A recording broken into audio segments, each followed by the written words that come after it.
it. Okay. So just to preface all of this with, earlier this week, I thought we could have one of our HLC required faculty meetings to go over a bunch of sort of institutional stuff that we have to kind of get faculty feedback for. Daniel clarified with me that this, because we didn't invite the full faculty to this meeting, that we need to hold off on having those institutional discussions. So we're gonna focus in on just getting the fall underway and some other sort of housekeeping issues. And then so I think the items on there about like experiments or trial ideas, we're gonna have that meeting, and that's my last slide, on the 5th of August. So be ready to be at one of those more sort of thought-provoking meetings then. It should be on your calendar, but I'll check that and make sure that you'll hear about it again, because we'll need to send it out to the larger faculty team. So I'm gonna sort of go through this and try to get to the part where I want Andrea to let us know where she is and what she needs from us so that we don't miss that. So is everybody ready? I'm gonna share my screen, or did I miss something?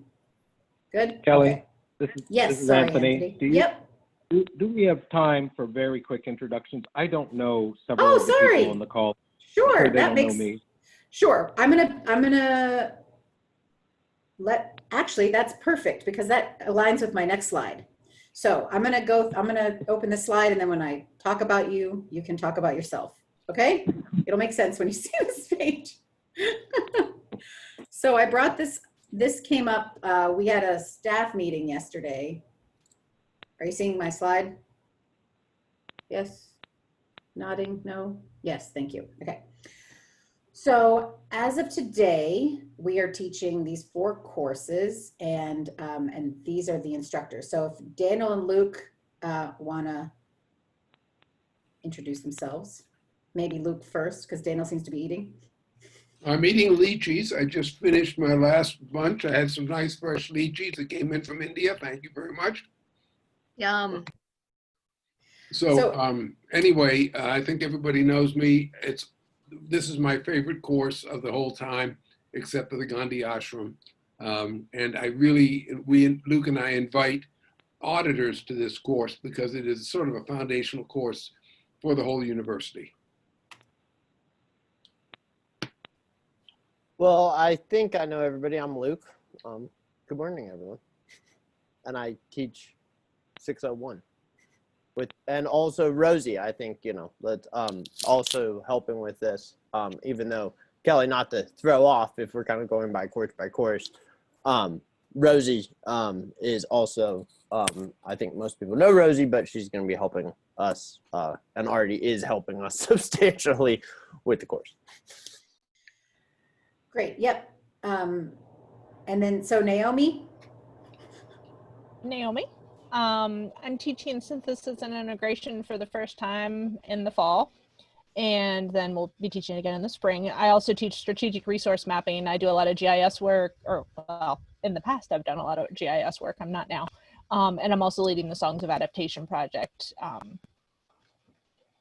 And Anthony, I'm very interested in your work. I did my dissertation work on Appalachian flood hydrology, and have lived in West Virginia for most of my life. So very interested in your work. Great. And Anthony, you're next on my list. Great, thanks. Nice to meet you, Naomi, or re-meet you. I'm Anthony Flacameno. I'm teaching the bottom-up economics. This will be the first go-around for that. Daniel and Luke, I'd love to see your syllabus and maybe some support materials, because a lot of what I'm going to do, I think, will dovetail, and it'd be really great to get a better handle on what you're doing. But this is my first time teaching for Future Generations. I'm excited about it. I've been a pain in Kelly's ass for the last 2 months because I keep resisting the most of what the format, the electronic format requires, but I am excited about it, and the rest of my life is consulting work and farming and political work. Great. Andrea? Hi, everyone. Great to see some of you that I haven't seen for a while. I will be teaching the Strategic Communications for Change. Let's see, we'll introduce Coraline while she's here. This is a new addition to the family. And for the other parts of my life, I work at Johns Hopkins University at Center for Communication Programs and doing strategic behavior change. Currently, a lot of work around COVID. Very cool. Okay, and then we've got Chris. Oh, well, so on my slide, I sort of listed out, so that's, you know, we are teaching 4 courses and we have 5 teaching faculty this semester. And then we have what I'm calling sort of the academic team, which consists of myself, Kelly, as a chief academic officer and HLC rep, which has to do with holding the accreditation together, managing the curriculum and the faculty and the master's degree, lots of other fun stuff. And then Naomi, I don't know if you just want me to, Naomi's also moving into a new role where she's holding the director of assessment job and along with her songs work and the IRB chair. Both of these jobs need a lot of readjustment, and also she's going to be doing, so one of the big pushes that I brought up in the staff meeting was this personalized learning. So we have a lot of options within our program for each student to kind of choose what they want to do. And Naomi's going to be the faculty advisor on holding all of those different basically independent projects in different ways together. So it's going to be interesting. We're trying to put a lot of processes in place so it doesn't sort of explode into too many independent projects. And then Paula's there. Do you want to say hi, Paula? And tell us what you do. So I do the student enrollment into our LMS and make sure that they can get into their emails, Moodle, Mahara, and Zoom. Anything that the students need, basically, I'm here. Yep. And the faculty also, so she's the one who manages the Zoom Pro accounts and that kind of thing. You should all have Pro accounts at this point. And then Chris also stepped into a new role. If you want to say more about that, Chris. Sure. Some of you know me from before when I was working on the non-formal ed side of things. That's sort of that whole side of the business is hopefully temporarily, but has collapsed for the time being. So I'm moving into registrar and recruitment position, trying to get a handle now on just who we have who we have in our program, who we think is applying, and ultimately I want to be sort of combining everything, putting all of our information in one place. So I'll be working with faculty on records, grades, that sort of thing, and then working on unifying our database. Great. And then on my slide, I wrote temporarily because Oliver and Rosie, who are on this call, I'll let you guys introduce yourselves in a second. Oliver is working through the summer and into the fall as my sort of instructional designer sidekick. And so he's been helping with many of your courses, trying to come up with, trying to flesh them out for the distance teaching environment. And then Rosie works in our development team, but also as being the sort of one of the TAs. I think Oliver's still going to be involved as a TA for ACC 601, which is the Introduction to Community Change course. So Oliver, do you want to say any more about that? That's me. Yeah, just helping out on the back end with a lot of the courses. Great. And Rosie? Yeah. Yeah, hi everyone. I'm happy to say that I know everyone at least a little bit here, but it's good to see you all. And I'm excited to be working on ACC 601. I had helped out a little bit with one of our earliest certificate courses offerings on seed scale in the past. And yeah, so just working on this while working on development and finishing up my last semester in the master's program. Great. Thanks, Rosie. And so that's sort of where we are and where things are. The other thing people are often curious about is what our student numbers look like Chris, how are we doing on that? I know it's week 1 of figuring all this out, so. All right, so as best I can tell, and I think I will try to go in numbers from high certainty to lowest certainty. We currently have 26 continuing students from last semester. We have five new students who are entering in the fall. We just have 2 new students who have applied, and so we'll be reviewing their applications this week. That's not including the one that Luke just told us about. So maybe we'll have 3, which means we would currently have 30, let's not include Luke, 31 to 33 master students. That difference is whether, depending on the 2 who've just applied, whether we admit them or not. We have had about 30 inquiries, 8 of whom have started an application, and 22 of whom have attended the webinars that that Kelly and Christy were putting on. I followed up with all of them in this week, so maybe we'll get some more interest out of that. Seems unlikely that we'll get something for fall, but who knows. And then we have, I think, maybe 2 people who are enrolling in our certificate program starting in the fall, and one of them may be the son of John Gahagan, who's the head of the World Scout Foundation. He just submitted an application this morning, so we'll have to be nice to him. Then there've been 11 inquiries about the certificate program. We've followed up with them throughout the spring, and there's been no response to that follow up. I think I'll try one more time, see if I can do maybe a little bit better job of explaining exactly what the certificate is, and maybe talk about our alternate track admissions process. See if that drums up any interest. I think that's it. Those are the numbers I was able to figure out. Okay, thanks, Chris.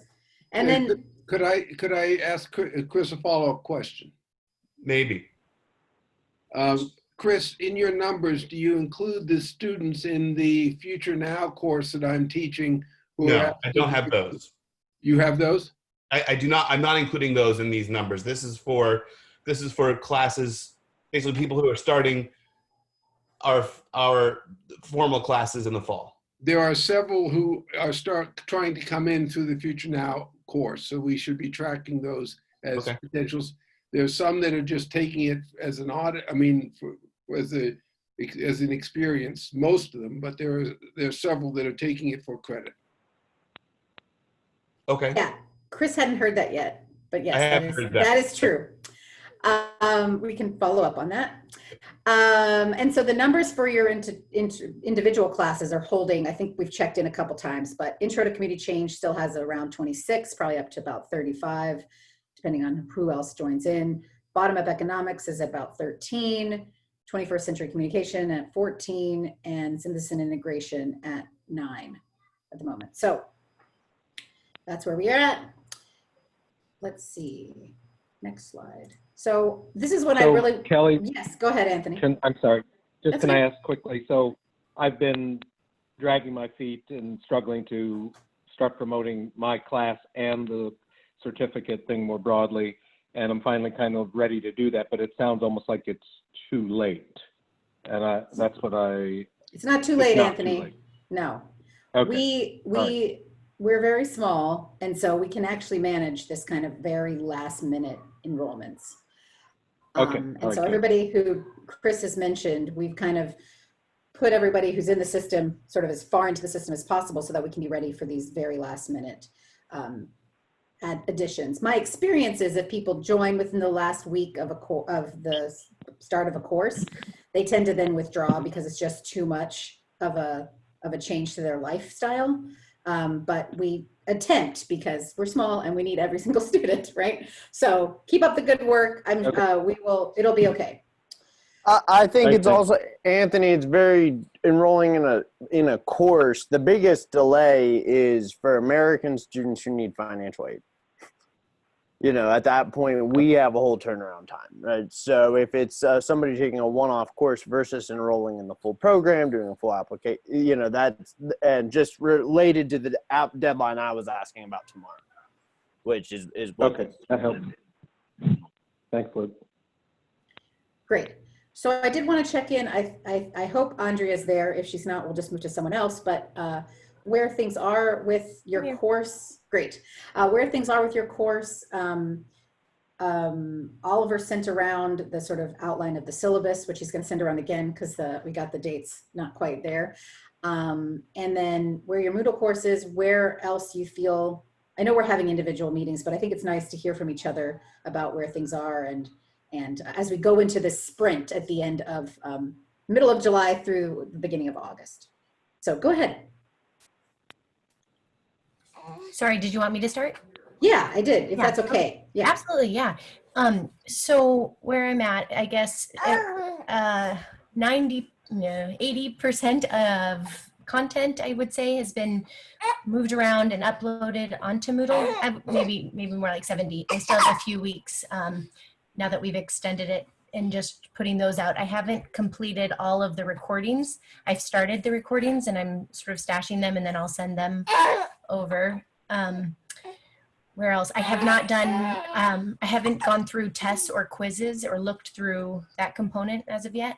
But I have I have a working syllabus or sort of game plan that I'm working off of that changes depending on sort of the timing of the different course or classes.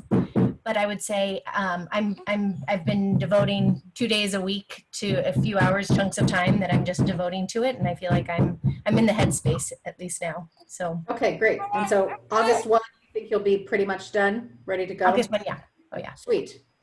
Okay, thanks. And we're meeting again later today to talk details. But yeah, thanks. Yeah, Andrea has been using the sort of flipped classroom approach where she does the recordings of her presentations, and she had set up a recording studio in her house. So hopefully, so that's just that's one of the styles. Yeah, so why don't we go to Anthony next, since I'm all out of order. How are things going? We're also meeting later today, but I think pretty well. I'm still learning the format and the expectations, so I guess I really don't know how far along I am. I have finally started reformatting the quizzes to move them away from the more open-ended questions and answers that are my preference to more of a multiple choice that's easier to grade and respond to, which I don't want to do, but I'm doing it. I think I have pretty well all the materials, or the vast majority you have them, and I guess they're being put up on Moodle. We're still working through some elements of my approach, or what I want to do with the community labs, and what the feedback I'm getting from you and Oliver, what some changes there. So I guess I'm pretty far along, but I'm really not sure. I think so. okay. If I was teaching under a normal circumstance, I would feel completely confident and ready to go, but I'm not there yet. Yeah, great. Kelly, can I ask a question, please? This is Daniel. Sure. To both Andrea and Anthony, but also to Naomi, because she's moving into the assessment director position, for reasons that I think will be more evident when we have the full faculty meeting. The monitoring of these labs right now is really important for our growth, because we are handling the labs in somewhat different ways. And I think that's wonderful. And so the question is, over the next several years, what conclusions can we make about what labs work, how they work, so on and so forth. So, you know, the work that in Luke's, my course here, and in Andrea's, and in Naomi's course as well, but also Naomi is the one who's tracking us all. I would be very curious at the end of this term for some comparisons, especially across labs.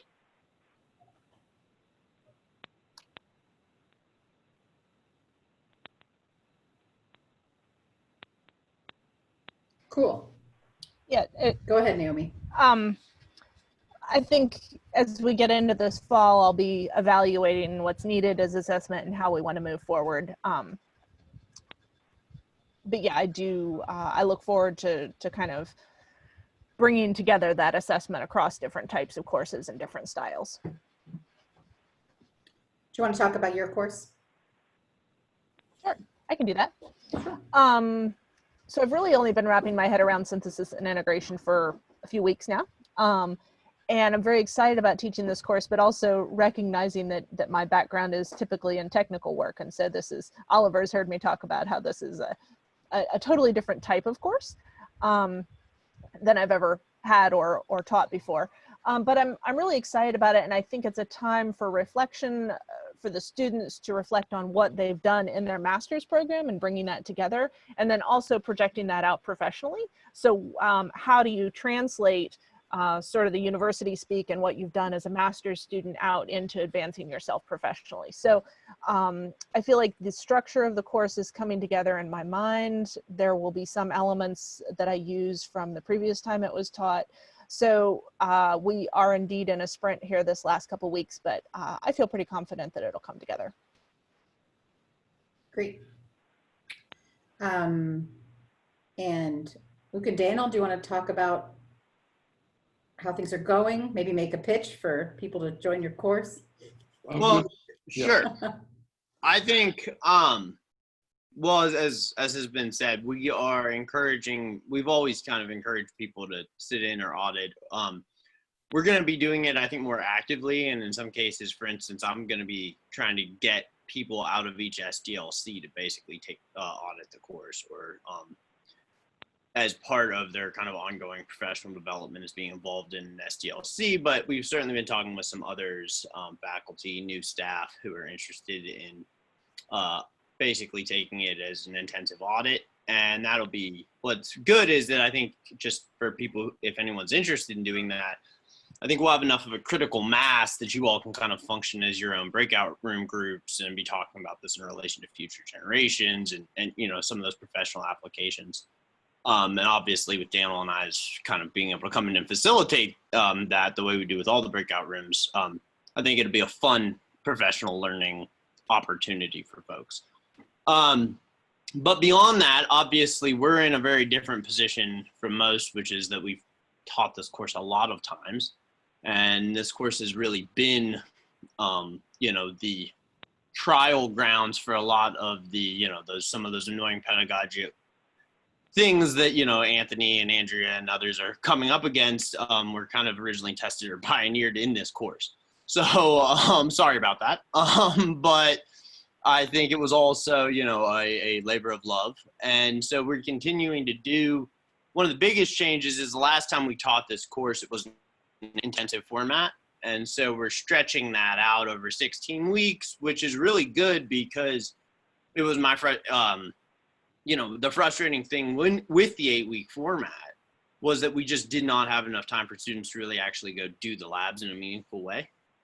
So I think that, and that's been fun. Rosie and I have been having a lot of fun exploring that. And so in addition to really stretching the course, we're kind of reworking our labs again as well. And so that is the, I want to give Rosie a chance to speak on that. We're doing some fun stuff with bringing in some other technologies around the artifacts. Before we were very rigid to the ePortfolio, and we're still going to be having them submit it through the ePortfolio, but trying to get them to do some stuff like photo voice and mind mapping around kind of power dynamics in their communities, which should be some fun kind of tools, learning tools that we're hoping to incorporate this time around. And I also just would say, also Oliver's been sitting in on our meetings and contributing on some of that lab design. And it's really fun for me to now have the opportunity to talk to students who did these assignments last year and are telling me exactly what was wrong with them and we're trying to fix them. So Rosie, do you have anything to add? Obviously, you've really been in the thick of it the past couple of weeks. Yeah, sure. Is it too bad? Should I turn off my video? The lag? Okay. Okay. So as Luke mentioned, we stretched the course to a 16-week format, and the structure is there.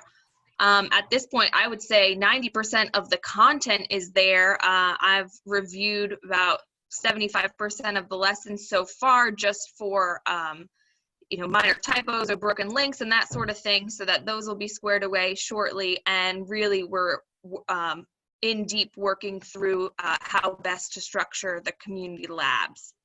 So one of the interesting things that we are playing around with right now is in similar fashion to how Erica structured her nonprofit management course last semester, having the students all submit a draft ahead of the actual due date, and just to provide a little bit more structure and support for the peer review process that will happen in small groups. We also are changing up the, in addition to the learning artifacts that Luke was mentioning with those different technological platforms, we are modifying the learning activities themselves to support the on-the-ground realities of working with people in your community, which can be kind of messy and not always lend itself to an independent thought experiment that then gets translated neatly and nicely onto a e-portfolio. So.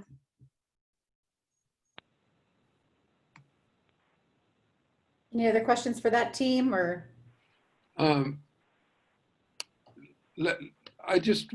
Kelly, I don't know, it may be too late, maybe irrelevant, but we are exploring several of these technologies. And for those of you who haven't fully locked down your course, or maybe Kelly will tell me not to shut up immediately, but this mind mapping that we're exploring in our course may be relevant for others, because typically most of the artifacts that we've asked students to do are word artifacts. And so what is interesting to me is what sort of visual activities and artifacts can we do. And the mapping it's not mapping in terms of geographic mapping, it's just sort of a form of outlining.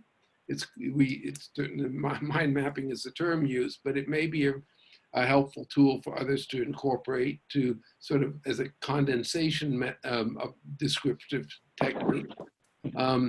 The photo voice was something that was promoted a lot with Christie's courses, but we're bringing that back. And I don't know, Kelly, whether in discussion groups, the role of Padlet, which I personally, the more I use it, I find it as a way of keeping discussion groups sort of on topic.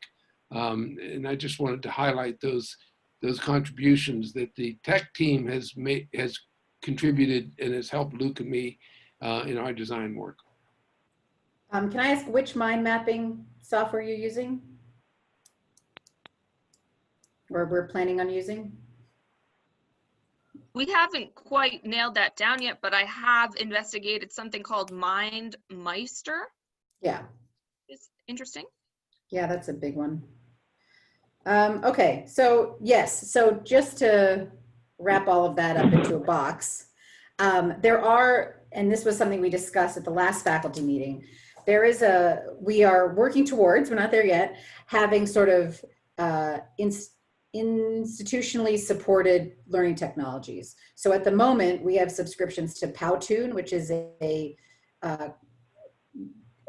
video creation tool that uses cartoon to kind of illustrate a point. We are looking into MindMeister, which is a mind mapping tool.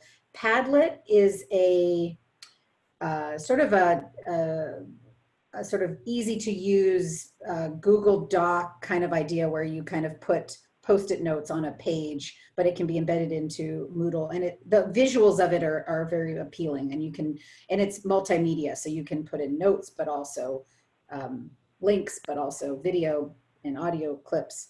And then photo voice kind of falls into a different category of social research methodology, and they do talk about that a lot in that social research methods course. And Anthony just lost us. So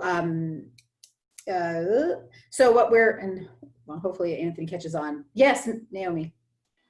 Is ArcGIS Online mapping software, is that going to be something that we introduce and put out there for other students to use? Obviously, there's not much support for it until you've taken the course, but is that, I mean, there might be some students who have some GIS experience and want to run with. Okay, I just wasn't sure where you're. No, I'm trying to make a list of all of the. Anthony, can you hear me at all? You're just watching my mouth move.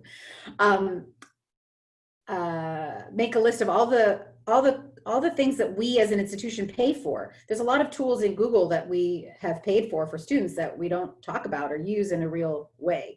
I'm not sure where we are as an institution on Office 365. We use it internally, but I'm not sure how it connects with student accounts. So there's, yes, and you all remind me that this is something that I said I would do and I haven't done yet, but I've written it down. So we will get to a point where we have a online interface where students can, and it might be a Mahara page, because I went to a Mahara conference yesterday and I've got some ideas, where it shows what we have available to students to support their learning from a learning technology perspective. So that's coming. It's coming. Keep bugging me about it. All right.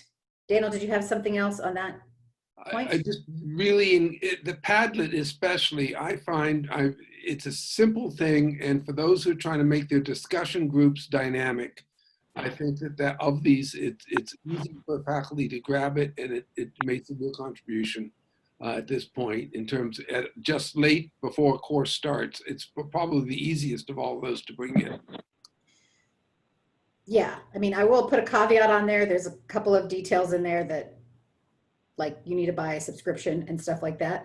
But we won't. So yeah, but we are actively testing Padlet and this peer-to-peer. We have a new peer assessment tool in Moodle where we edited the workshop feature so that it only assesses, it only allows for peers to assess each other's experience in group discussion. And I know that Oliver's bringing that back and Daniel bringing that to the ACC 601 team to see how that fits with them. So that's something else that we could play with if you think that there's a need for, this is basically, I mean, it's formative, but it can also be summative assessment of their group discussions, which, if we don't have any other points, I want to go quickly to that. Okay, so I'm going to get back to my PowerPoint. I wanted to share where we are. So we're 1 month out, as I keep saying. I want you to see how through the month of August, those second 2 weeks, there's quite a lot going on. These should be on your schedule, and I will send this visual out to you again. The 15th of August is that weekend date before the 17th of August, which is the Monday of the first week of school. And then the other thing I wanted to point out for people that are recruiting, August 28th is the last day to withdraw without a penalty. So technically, and especially people who are managing that first couple of weeks, you could have people coming in and going out all the way up until the end of August, basically. So I know that I get requests about finding out who's in my class. It's hard for us to know exactly who's in your class. So we try as much as we can to keep who's in Moodle the accurate amount people, and who's on the Google, the group, what are they called? The group lists are accurate as much as possible. But this month of August is a lot going on. So just be patient with the enrollment team and keep asking and keep asking, but just know that that's where we all are with our minds. And Andrea sent us a note. And so because what I wanted to do on the 5th of August meeting was to talk about the kickoff event, which is on the 12th of August, right? And usually we open this up pretty wide. I mean, it's usually for well, it's for all students who are in the system, who are continuing or new. I don't know where that puts the Future Now students. We'll have to think about that. And so what we really are doing is trying to excite and energize people about being in our program. You know, it's a little weird to start an online program. There's no orientation really. So this is our online orientation event. And so the one thing that I think we've had a lot of feedback through time about our program is we ask students to do these group discussions, but we don't give a lot of support as to what they're supposed to do. And so we've been working on some, and again, Future Now, it has quite an outlined facilitator role guide and norms to group discussion. And so we're working on those and seeing how well those are put together. And so one thing that we're going to do during the kickoff is to have this sort of workshop where we're going to have them all break into groups. We do this anyway. They break into groups, they do individual introductions, and then we're going to ask them to play a game together. And then we're going to come back together and we're going to debrief about what worked, what didn't work.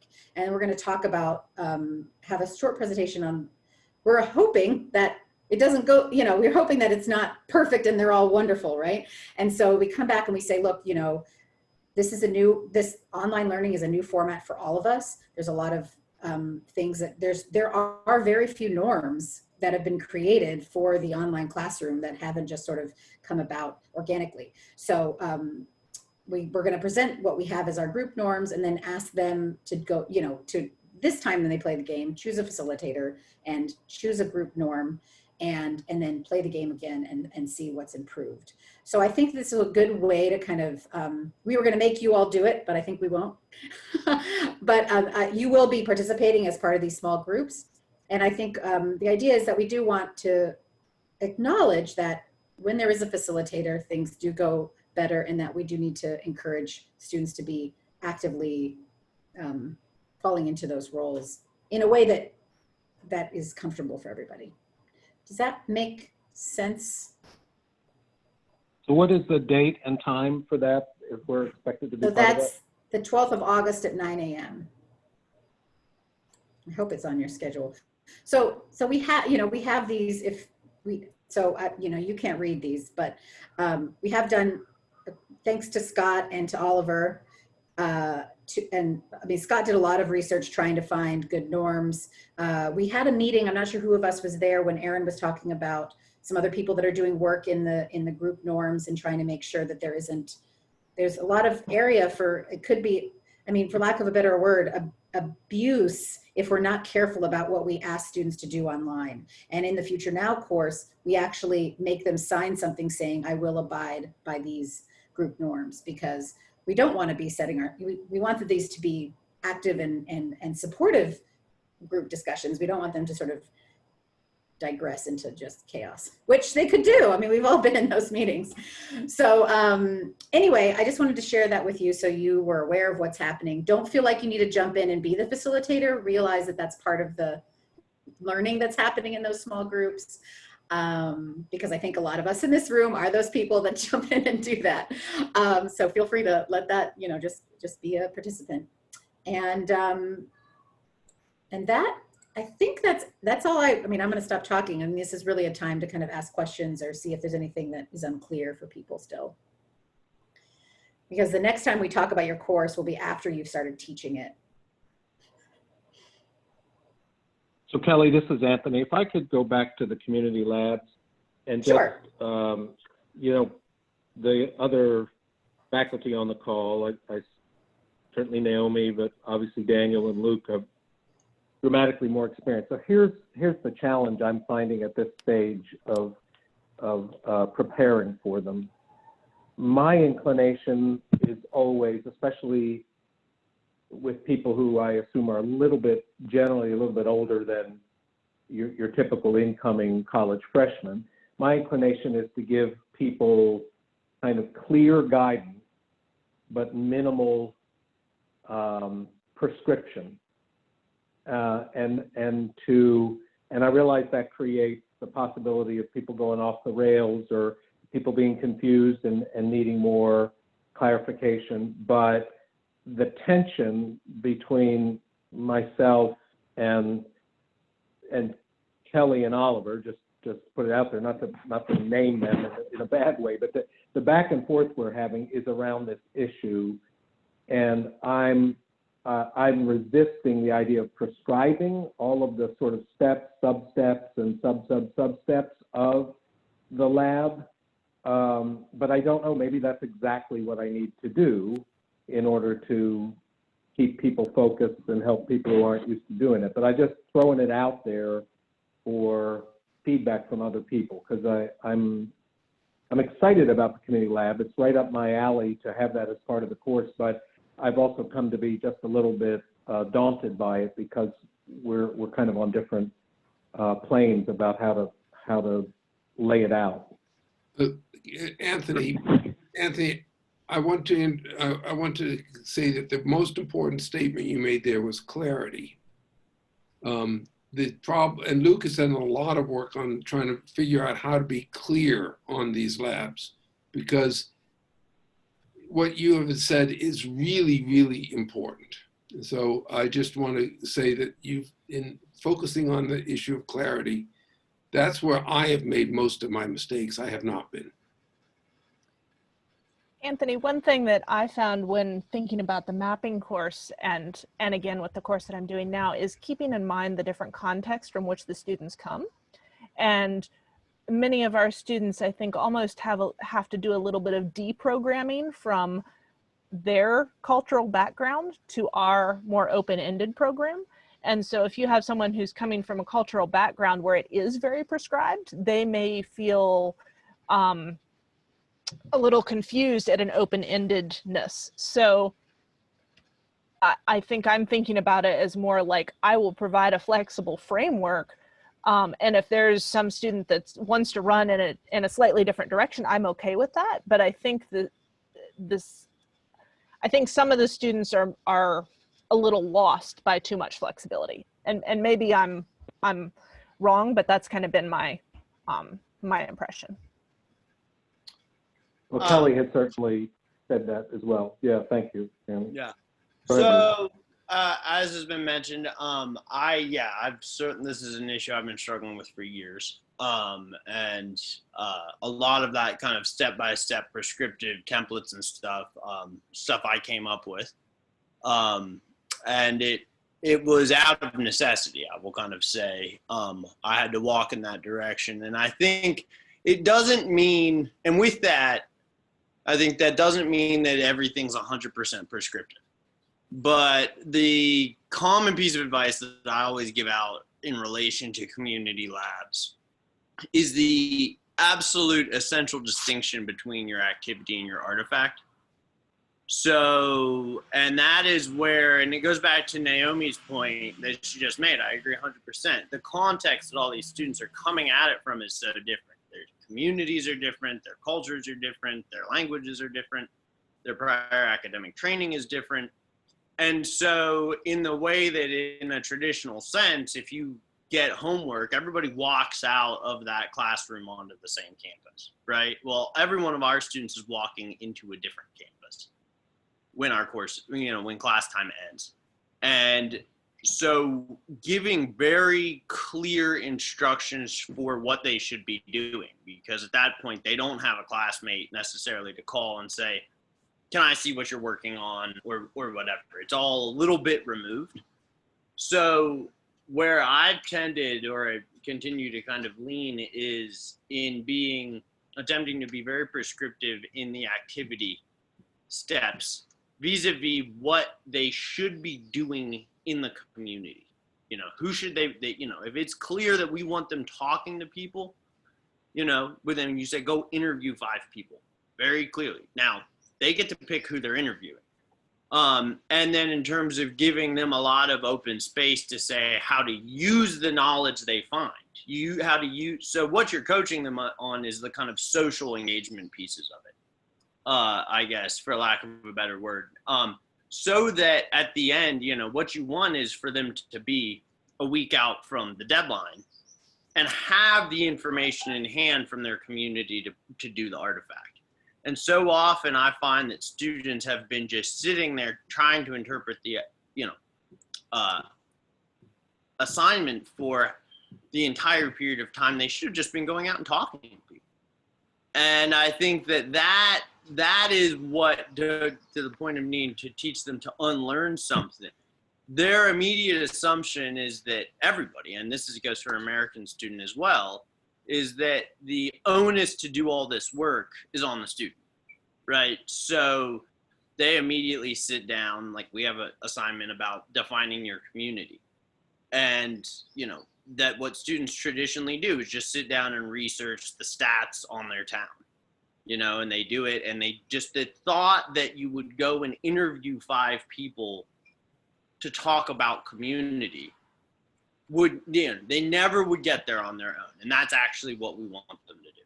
So it's, I like to think of it, I'm the king of independent learning, my own, and I did independent studies all through college and stuff. Like I definitely bucked the system, but, and I think that that's the important distinction. Whereas like when we last taught this course, I was prescriptive on things like fill out a template, right? Like on the e-portfolio side. So I tried to make the artifact prescriptive and then say, well, you all know your community to figure it out. But what these students really need on the labs, because that's the goal of the labs, is how do you turn your community into a classroom? That's where they really kind of need coaching or guidance. But they can also help each other with that. And I think that's that's where I see the strongest peer learning phenomenon in our courses, is when we put them in breakout rooms and say, talk about to one another about, help one another troubleshoot how to engage your community. Rosie and Oliver, I also, to Anthony's point, since you all are now designing labs, and I know you all have talked, but within this context, I mean, does that sound accurate just in terms of when a lab works? I'd be interested to hear from you all kind of the difference of when a lab works versus when it doesn't work from the student perspective. What's the halt? What's the stopping point? Because that's what I've been trying to crack that egg for years. Yeah, I definitely concur that more structure and guidance in terms of how to actually take those first steps that can be kind of intimidating, of how to apply what you're learning to your community in real life are very helpful. I will say that at times, sorry, I'm turning my thing off. At times, being overly prescriptive in the artifact itself, like, you should have this heading and this heading and this heading in your final essay or whatever. It's like, okay, come on, I'm a master's student, like I can figure it out, but I guess, Anthony, to some of your concerns, what you could emphasize to your students repeatedly is, I'm giving you this structure to help you, but should you have any questions or concerns, I'm more than happy to have a conversation of how you might adapt it to your particular context. Or I've had some professors, from the outset, give you a little bit more wiggle room, say, so here's the basic assignment, but an alternative, can be a little bit more craft your own, should that be something you're interested in. Yeah, so just one other follow-up point, Anthony, because Rosie, I just want to double down on what Rosie said. I get those requests all the time from students, and my initial response is, in terms of how to be flexible on the labs, is how is it useful to your community? How do we direct it? Like, this is a starting point, but specifically, and I just hammer on that, because you get students kind of saying, wallowing around what exactly to do or what to focus on. The whole question is, what is useful to your community? What is useful to you? Quite often if you're trying to choose between going in two directions, what's got the nearest professional application? Because I think that quite often, what they're really grasping for here is just the kind of, I like to call it the educational scaffolding. And so if you can point them to say, use your job, that, you know, that tends to be my go-to kind of piece of direction is, here's a starting point for the labs. If you need to change it to make it useful to your work, that's fine. Just be clear about how or why you're doing it. And that's part of what you would maybe expect in a reflection. I tend to think that the students who you kind of have the students who fall in different, you have the students who approach them with creativity and the other ones who are really struggling with the concept of doing a community lab more than your lab in particular. Oliver, you've done some very creative community labs. How did you deal with your professors? Yeah, I think I was given the opportunity to be flexible in how I approach it. So I think that having lots of structure initially was always helpful to get started, and then I have the opportunity to kind of turn it in the direction that, like as Luke said, is most applicable to my community. So I think that was really helpful as somebody that wanted to run with things in a couple of different directions. And just as a general philosophy, like building something that could be used by everyone and then interpreted into their own ways tended to work better. But yeah, I concur with what everybody else is saying. So another point that I think, oh, go ahead, Anthony, finish up. This is something else. No, I was just going to say I appreciate the discussion so far. It's been very helpful to me. Could I ask for a clarification again? The language that you use sometimes, you collectively, is a bit new to me.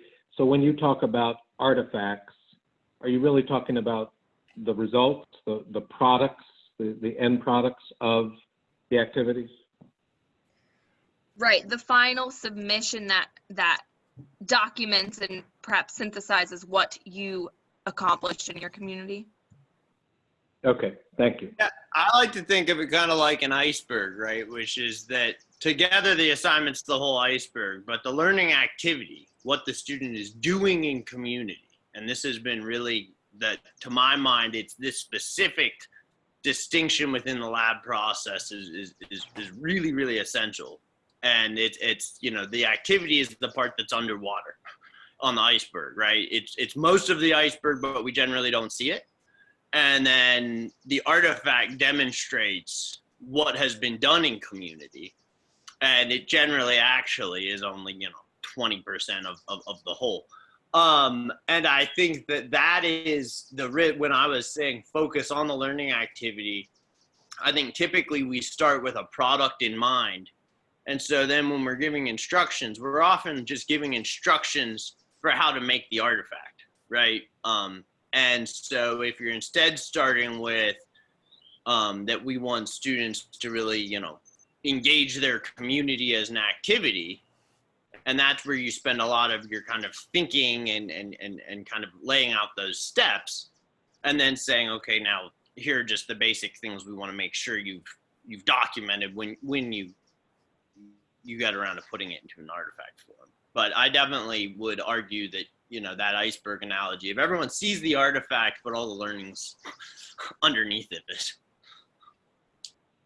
Yeah, the other thing that I think is important to think about too is in this program, as opposed to a lot of others, everybody in the community is professionals and are really, really busy. So I'm not just a master's student, you know, I'm a teacher. And so I had weeks where it was like, I don't have a whole lot of time to think about this because I'm planning this, and this. And so having like a roadmap that was really clear it was really helpful so that I knew what needed to happen and I could process some of that one step at a time.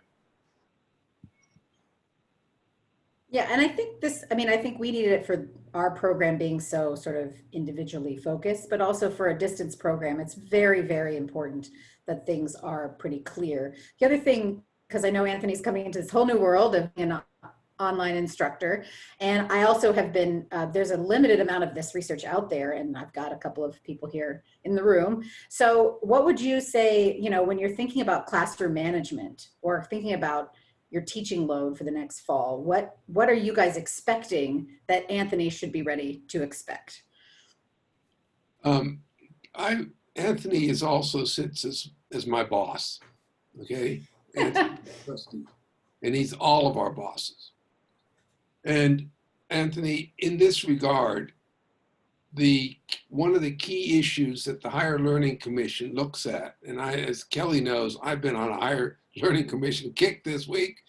So I'm glad she's smiling rather than fuming. But they really seek to measure, and we have to prove how many hours a student is working.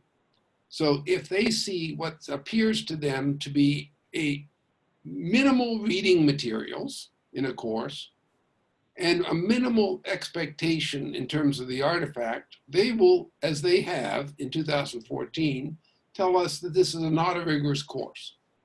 And they will completely miss the bottom of the iceberg that made it a rigorous course.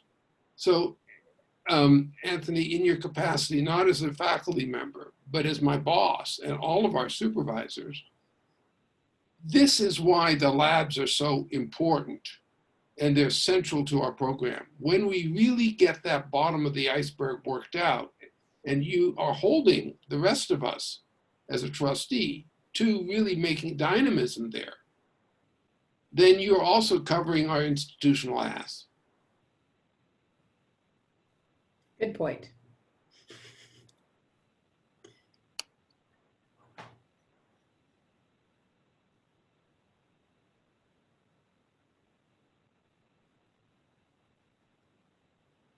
Again, thanks to all of you for that.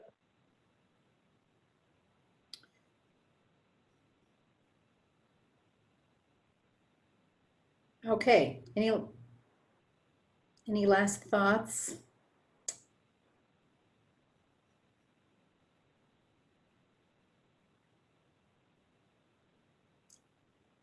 All right, good.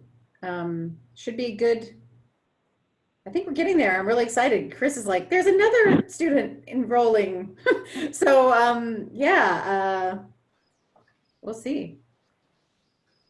Kelly, and I know I spoke to you about this earlier in the week, but I'm happy to advertise the individual courses, especially Anthony's, as soon as there are materials available for that, because I can pass it out to my networks in the region. Yes, and I think, Anthony, you have the final version of what you need, or are you going to send it back to Bruce? No, I had one question about that. I didn't see any sort of electronic link in the flyer. They had just a phone number for Chris, so I pinged Bruce about that. There was no website link, no email. But once we have that, now the flyers that I've kind of given feedback on, I think they're really good, but they're not about my course. They're about the certificate program. So what I was planning to do, because I'm going to start that finally today, is to send around the flyer, but then also excerpt a little blurb that's describing my class, or write a little blurb that's describing the class and saying, here's one of the courses that are part of this certificate program and part of the larger curriculum. But to Naomi's question, I don't have any material specific about my class. What I can do is I can forward the sort of generic email I send around to folks with the blurb about the class and the flyer attached, and then Naomi, you can start sharing that with your networks and others as well. That'd be great. I need that copy. Anthony, have you been in touch with my sister's Lichen network about this? Because she said there's a buzz already in Lichen about the chance to work with you. You are a persona that casts a considerable shadow, and so she wanted to promote that. Have you been? I can obviously promote it to Betsy, but I didn't know whether you were. She's definitely on the list, Daniel, for sure. Betsy and I had a brief exchange because we were on a conference call related to something else last week, but I'll definitely reach out to her directly. And give it to me so I can push it. Luke also has a significant network in this area where you have such a reputation. So it's important that we all push. Okay, thanks. Feel free to send that back to the email that's been going around here. Awesome. Yep. Okay, thanks for coming, guys, and good luck, and hopefully I'll see you all